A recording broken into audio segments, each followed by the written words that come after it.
Hello, everyone, and welcome to another episode of the Influence Economy. I'm your host, Shayna Davis, and I am so thrilled that you are here.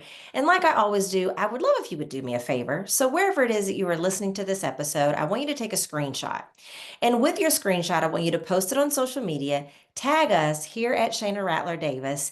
And then I just want to hear your biggest aha moment or your biggest takeaway from this episode. And the reason why I do that is because there are far too many women that are seen and not paid. And the more times that these episodes are shared, the more that they can benefit from the strategies that we teach here of how they can own their influence. So thank you in advance for being willing to do that. In today's episode, we are going to be talking about a topic that I know so many of you struggle with, and that's pricing. So, whether you're offering services, seeking sponsorships, or selling advertising space, the question always remains, how do you price yourself confidently, maximize revenue, and stay aligned with your values? So, let's get to it. First things first, before you can command premium fees, you need to understand the true value of your influence. Your audience, your expertise, and your ability to drive results all contribute to your worth. Brands and clients aren't just paying for your product or your service, they're paying for access to your influence and the impact that you can make. So I want you to ask yourself a couple of things. Number one, what makes your content unique? Number two, what problem do you solve better than anyone else or in the way that only you solve it? And number three, I want you to ask yourself, what results can clients or sponsors expect by partnering with you?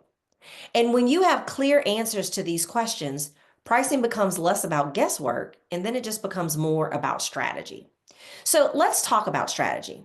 When you run a podcast, when you provide services or you operate a business, there are several models to consider when pricing your offerings. And I'm going to talk about five of them today. So, model number one is value based pricing. This approach ties your pricing directly to the value that you deliver rather than the hours that you put in. So, whether you're offering coaching, consulting, or media exposure, you focus on the transformation and the results that you bring when you're determining the price. Number two is tiered pricing. Offering different levels of services, sponsorship packets, or product bundles can help to attract a range of clients. So, a basic package might include your foundational services, while a premium package might include your in depth consulting, your exclusive resources, and additional perks. Model number three is competitive pricing.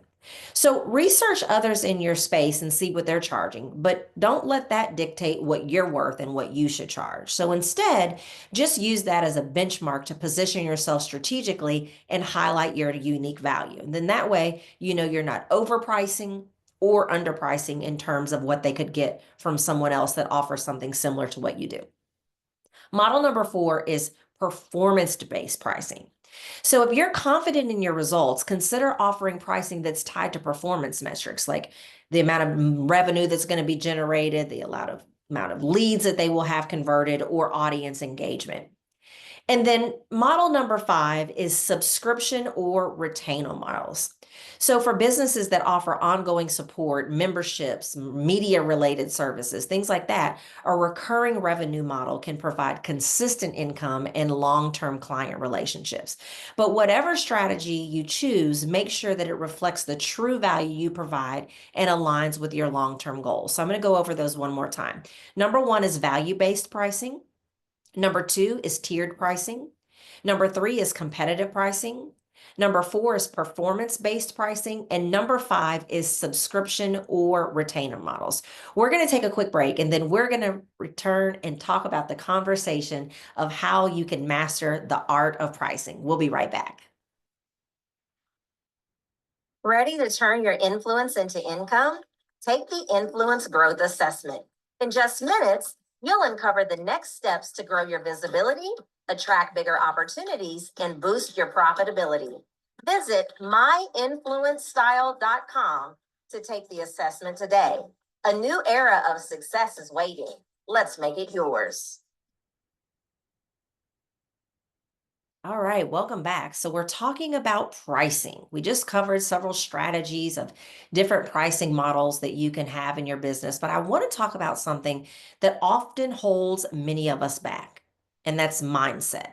Some of y'all, that's a four-letter word. You don't like hearing it. Some of it, you're like, bring it on. I love mindset. I love personal development. But here's what I know. Too often, women especially underprice their expertise out of fear of rejection or feeling too expensive. And listen, premium pricing, it isn't just about money, it's about positioning.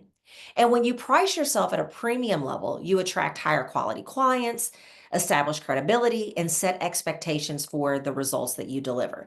So, here are a few mindset shifts to embrace. Number one, stop thinking about what you can afford and start thinking about the value that you bring to your clients. Like, you're not the consumer. Stop trying to manage everybody's pocketbooks. Maybe this is not what you can afford or what you would pay, but focus on the results that you deliver and not what you can afford. Number two, recognize that not everyone is your ideal client. And you know what? That's okay, right? Like, everybody's not your people. If you know that you're a premium gal and you want to charge premium fees, it's okay that every client that comes to you or that wants to work with you can't afford those fees.